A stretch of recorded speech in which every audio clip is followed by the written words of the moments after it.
Hi guys, Gav here in the hill.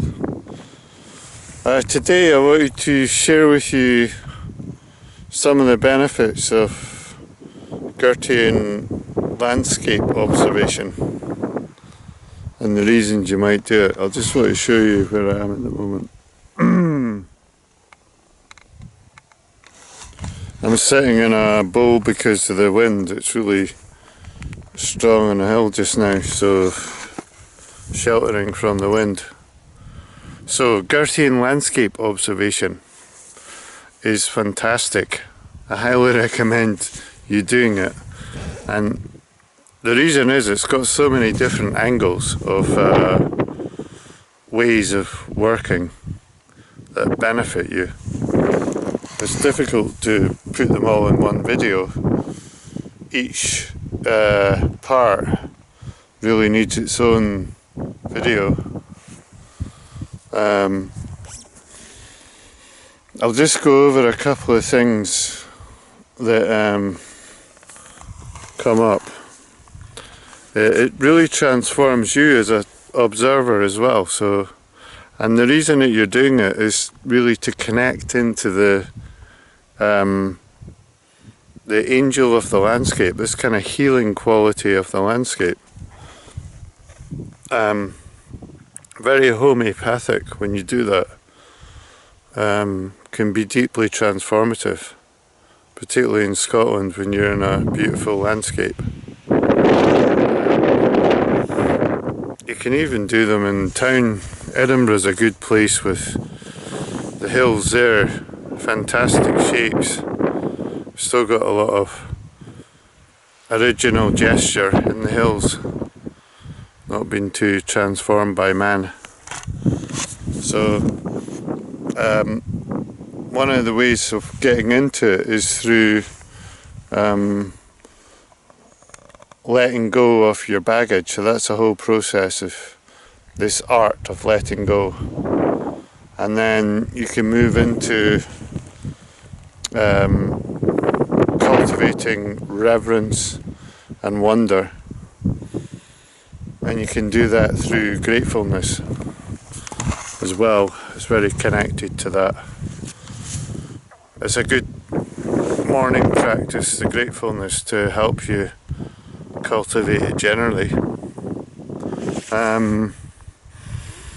The other thing it connects, the next stage from that is really this art of presencing, really being present where you are, and sensing with your senses the landscape. You can see here the different movements in the landscape and the way that bit goes down, and the different vegetation qualities in the landscape just in this wee bit, and the way it goes down to the bowl there in the middle. So you're really taking on that presencing quality. And then the next, one of the other stages is intuitive response.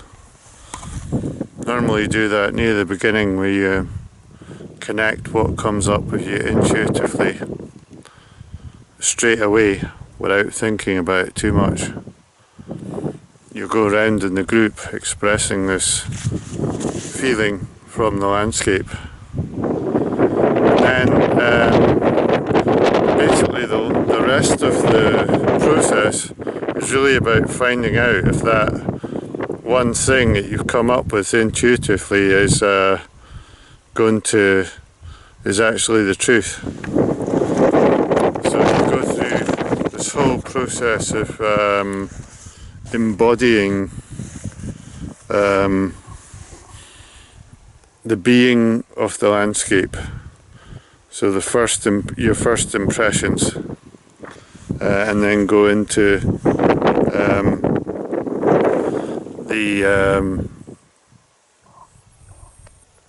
that's a raven over there.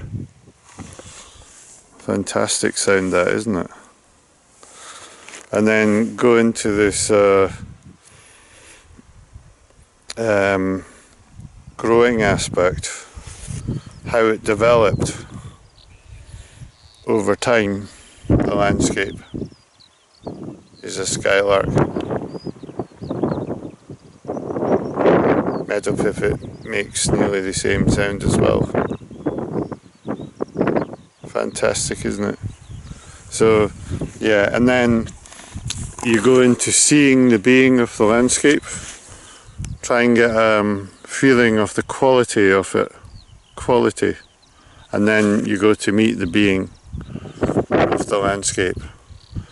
And then you kind of turn around after that and start to come back. So it's like almost like leaving the being, and when you're leaving you notice what healing qualities it has, this being of the landscape. What's its kind of healing gesture? And then the next stage is maintaining, where you look at how you can grow that medicine. It might be through making some homeopathic gesture, or it might be through some kind of art, or just basically the way you've connected with it during the process. And then the last stages is the moon stage. It's this transformation process, where you kind of take it to the next level, or go back to your people with your medicine.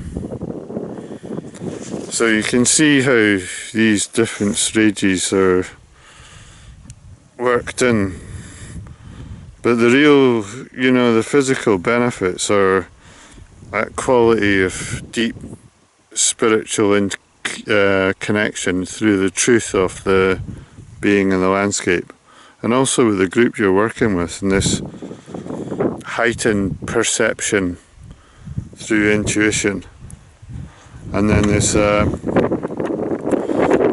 inner transformation or personal growth. You can't really do the process properly and not really be changed within yourself.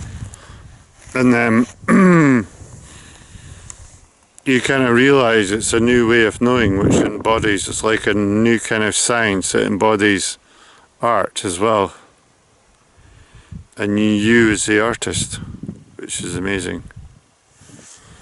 And it really does leave you with this more meaningful connection with the true value of the landscape. So it's not a kind of unconscious relationship, it's more of a kind of conscious relationship with the landscape. Yeah, so these are the things, the reasons for doing it. So, yep, definitely look me up and join in the next landscape study. They're better in person. I've never actually done one online. I don't even know if it's possible. I don't think so. You really need to be present in the landscape to fully appreciate it. Anyway, remember to like and subscribe, and good to hear your comments, and share, and I'll see you in the next video. Bye for now.